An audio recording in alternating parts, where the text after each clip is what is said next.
क्या कहा जाता है? FUT पुराना प्रोसीजर, कोई पुराना नहीं है। 2004-5 में हम FUE कर रहे थे। ये आपको खाम खाना एक प्रोसीजर के खिलाफ किया जाता है, ये नहीं है। प्रोसीजर डिसाइड करना डॉक्टर का और पेशेंट की ख्वाहिश दोनों की नहीं हो सकती। क्या इस वीक में मेरी ख्वाहिश है कि मैं सारे FUT कर दूं, इस वीक में मेरी सारी ख्वाहिश है मैं FUE करूंगा, मैं तो FUT नहीं करूंगा। नहीं, it depends on the patient who is presenting in your office with certain problem। इसलिए मैं कहता हूँ कि डॉक्टर को दोनों प्रोसीजर आने चाहिए। मैं क्यों कहता हूँ, अब मैं टेक्नीशियन के बारे में बोलूँगा फिर सारे मेरे खिलाफ बोलने लग जाएंगे, तो मैं क्या करूँ, मेरी मजबूरी है, मैं बीच में बोलता हूँ।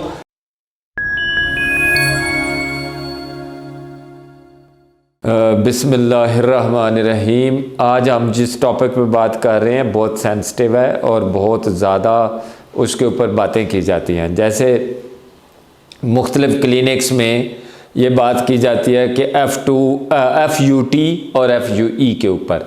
FUT वो प्रोसीजर है जिसमें पीछे से एक स्ट्रिप पीस ऑफ स्किन लेते हैं और उसको फिर एक एक बाल में डिवाइड करके आगे लगा दिया जाता है। FUE वो प्रोसीजर है जिसमें एक एक निकालते हैं और लगा देते हैं।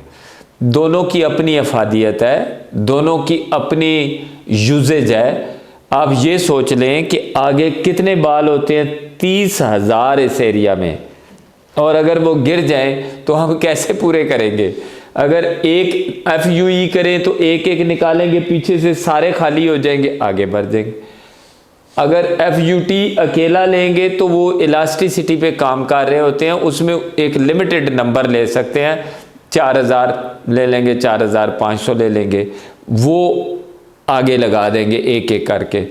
दोनों की अपनी अफादियत है। क्या कहा जाता है? FUT पुराना प्रोसीजर, कोई पुराना नहीं है। 2004-5 में हम FUE कर रहे थे, तो पुराना कहाँ से हो गया? दोनों एक जैसे हैं। कहते हैं FUT में स्कार बनता है, FUE में नहीं बनते हैं। आप किसी FUE वाले को शेव कराएं, पीछे आपको 4,000 स्कार नजर आएंगे, वाइट डॉट नजर आएंगे, और उसी तरह का वो वाइट लाइन नजर आती है, उसमें वाइट डॉट नजर आएंगे। ये आपको खाम खाना एक प्रोसीजर के खिलाफ किया जाता है, ये नहीं है। प्रोसीजर डिसाइड करना डॉक्टर का और पेशेंट की ख्वाहिश दोनों की नहीं हो सकती। प्रोसीजर को डिसाइड करना सिनेरियो के ऊपर। एक बच्चा है, 25 साल का है, उसके बाल गिरे हुए हैं, उसको FUE नहीं कर सकते। रीज़न उसके पीछे है, क्यों नहीं कर सकते? उसके पीछे रीज़न है। और फिर it is not about surgical planning. ये सर्जरी भी ऐसे नहीं है कि इसके साथ मेडिसिन भी चलनी चाहिए, वो सारी उम्र चलती रहेगी। मैं आपको डिफरेंट एक वीडियो में समझाऊंगा, लेकिन अभी हम प्रोसीजर के ऊपर बात कर रहे हैं तो दोनों को क्लियर करते हैं कि हम कहते हैं कि अर्ली एज में एक चीज़ समझने वाली, आपने समझनी है FUT क्यों ज़रूरी है। अर्ली एज में आप बाल लगा रहे हैं एक बच्चे को, ये ज़हन में रख के लगाएं कि जो बाल आप लगा रहे हैं ये कब तक रहेंगे। उनको तो सारी उम्र रहना चाहिए। जब आप 25 के बच्चे को बाल लगा रहे हैं, 75 साल 50 साल बाद वो स्टेबल रहेंगे कि नहीं रहेंगे? उनको रहना चाहिए। तो आपको अगर वो बाल लगाने हैं जो आज लगाएं और 50 साल में भी ना गिरें, 50 साल बाद भी ना गिरें, 80 साल की उम्र में भी ना गिरें, तो आपको कौन से लगाने चाहिए? वो बाल जो 80 साल के बाबे में जो गंजा हो जाता है उसमें भी बच जाते हैं। वो कौन से बाल होते हैं? Central most on back of the head. अब आप उसी को देख ले, 70-80 ईयर का बाबा है, गंजा है, उधर मुंह करके बैठा है। आप देखते हैं ऊपर से नीचे आ गए, नीचे से ऊपर चले गए, सेंटर में एक पट्टी रह गई है। यार इट इज लॉजिकल। आप 25 साल के बच्चे को वो वाले बाल क्यों नहीं लगाते हैं जो जिनके बारे में आपको यकीन है कि यार ये 80 साल में नहीं गिरेंगे? तो ये लॉजिकल है। आप किसी प्रोसीजर के अगेंस्ट नहीं बोल। जैसे मैं देखें, आज 5 दिन हो गए हैं, 5 दिन में मैं 10 सर्जरियां कर चुका हूं, 10 की 10 FUE की है, लेकिन उन 10 के 10 को FUE की ज़रूरत थी। देवर अबव 40 या वो 38-40 के थे, उनका डोनर स्टेबल था, उनकी बॉल्डनेस बहुत ज़्यादा नहीं थी, तो मैंने FUE किया। किसी दिन ऐसे होता है मैं एक वीक में 9-10 FUT करता हूँ, तो वो कोई मैं ये नहीं कर रहा होता कि इस वीक में मेरी ख्वाहिश है कि मैं सारे FUT कर दूँ, इस वीक में मेरी सारी ख्वाहिश है मैं FUE करूँगा, मैं तो FUT नहीं करूँगा। नहीं, it depends on the patient who is presenting in your office with certain problem। आप क्या सोच रहे हैं, यार मैं इसका वो हल निकालूं जो इसके लिए परमानेंट है, जिसके रिजल्ट ज़्यादा आएंगे, जो सारी उम्र इसके काम आएगा। ये चीज़, ऐसा सलूशन निकालना चाहिए। इसलिए मैं कहता हूँ कि डॉक्टर को दोनों प्रोसीजर आने चाहिए। मैं क्यों कहता हूँ, अब मैं टेक्नीशियन के बारे में बोलूँगा फिर सारे मेरे खिलाफ बोलने लग जाएंगे, तो मैं क्या करूँ, मेरी मजबूरी है, मैं बीच में बोलता हूँ। Because I have a big knowledge in hair transplant और हेयर फॉल सॉल्यूशंस, तो मुझे फिर बोलना पड़ता है कि देखें आपको आता ही नहीं FUT करना, तो आप FUE को जानते नहीं, उसके खिलाफ बोलते हैं। क्यों बोलते हैं उसके खिलाफ? उसके खिलाफ नहीं बोले, आप कहें मैं नहीं कर सकता हूँ, लॉजिक बात है। आपको बनता है FUT, आप किसी FUT वाले डॉक्टर से करा लें। This is logical.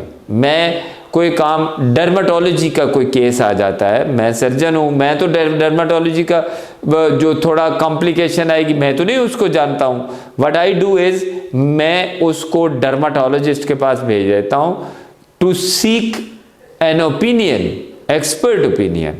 वर्दी डर्माटोलॉजिस्ट मौजूद हैं, मैं उनको कहता हूँ कि मैडम सर ये मुझे ओपिनियन दे दें, आई नीड योर ओपिनियन।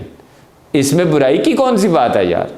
ये तो देखें, मेरी अपनी डोमेन है, मैं उसके अंदर काम कर रहा हूँ। मैं अपनी डोमेन से बाहर कैसे जा सकता हूँ जिसका मुझे नॉलेज नहीं है? तो मैं अपने तजर्बे करने लग जाऊँ, या मेरी उसमें कोई क्वालिफिकेशन नहीं है या ऐसे नहीं है, तो I should not be doing that job. जैसे मैं सिर्फ हेयर फॉल करता हूँ या हेयर ट्रांसप्लांट करता हूँ, एक तो ये है कि देखें मैं अगर सारा दिन अपने पेशेंट के साथ लगा रहता हूँ तो मेरे पास टाइम ही नहीं है कुछ और करने का।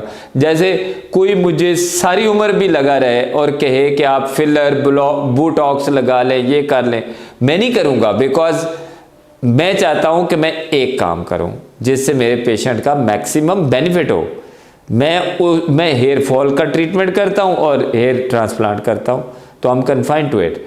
तो हमें, लेकिन उसमें मैं चाहता हूँ मेरी बहुत एक्सपर्टीज़ हो सकता है लोग मुझे कहते हों कि I am the true expert in hair transplant surgery, लेकिन मैं तो आज भी लर्निंग करता हूँ। मैं तो आज भी कॉन्फ्रेंसेस हर साल अटेंड करता हूँ, मैं हर साल बाहर जाता हूँ for the benefit of my patient, for the best interest of my patient.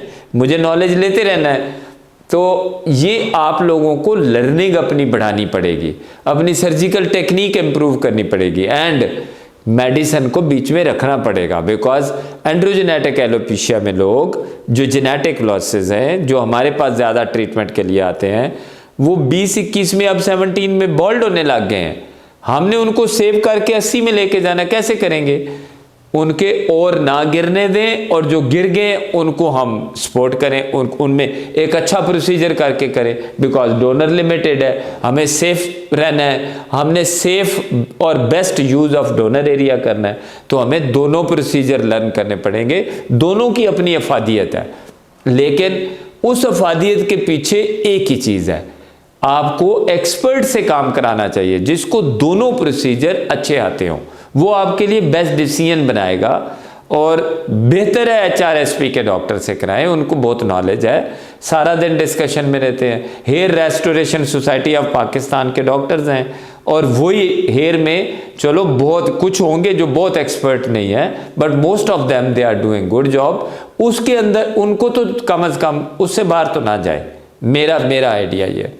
तो आपने उनमें से भी अच्छा चुनना है, तो आपको अपने लिए एक्सपर्ट चुनना चाहिए। आप 10-12 डॉक्टर्स के पास जाएं, उनको मिलें। I am not against technicians, मेरी एक बात सुन लें, लेकिन टेक्नीशियंस को मैं एक बात, अभी फिर मेरे खिलाफ बोलने लग जाओगे आप लोग, और क्या डालने लग जाते हैं, झूठ क्या बोलते हैं। मैं अब एक नया झूठ इनका आपको बता दूं, वो उसके ऊपर आएंगे और कमेंट करते हैं, कोई कहेगा मैंने इनसे बाल लगाए हैं, कोई कुछ कहेगा मेरा ट्रांसप्लांट डॉक्टर राना इरफान ने किया और वो फेल हो गया। मेरी तरफ से आप सारा दिन बोलते रहो, लेकिन मैं अपनी बात करनी नहीं छोड़ूंगा। आपकी क्वालिफिकेशन नहीं है टू डू अ सर्जरी, आप सर्जरी ना करें, आप असिस्टेंट की जॉब है वो करें, वो आपके बेनिफिट में है और वो पेशेंट के बेनिफिट में है। खराबी एक में ही होती है, सारों में नहीं होती। देखो जिसको खराबी हो जाती है फिर मैं तो वेरी ऑनेस्टली जब सुबह आता हूं अपने ऑफिस में 7:30 बजे, 2 वो बैठे होते हैं जिन्होंने सर्जरी कराई होती है और उनका बेड़ा गर्क हुआ होता है, इन नॉर्मल वर्ड्स। तो I will keep speaking on this, मुझे कोई रोक नहीं सकता, मैं तो बोलता रहूँगा, because it is in the best interest of patient. Awareness है, मैं ये नहीं कह रहा कि कोई मेरे पास आके ट्रांसप्लांट कराए, मेरे पास ना आए। मैं तो सबको कहता हूँ यार सबसे पहले मुझे निकाल दिया करें, फिर तो बात सुन लेना। आप मेरे पास कोई हेयर फॉल ट्रीट कराने ना आए, कोई ट्रांसप्लांट कराने ना आए, आप अपने लिए कोई एक्सपर्ट ढूंढ ले, मेरे पास ना आए, लेकिन मेरी बात फिर तो इंपॉर्टेंट हो जाएगी ना। तो मैं बात जो कर रहा हूं वो जेन्युइन है। जब मैं प्रेस्क्रिप्शन पे बात कर, यार उतने दवाइयां लिख दो जिसकी ज़रूरत है, आप ज़्यादा ना लिखो ना पेशेंट को, तो फिर मैं क्या करूं, मैं मजबूर हूं, मैं ये बातें तो करूंगा। Thank you very much.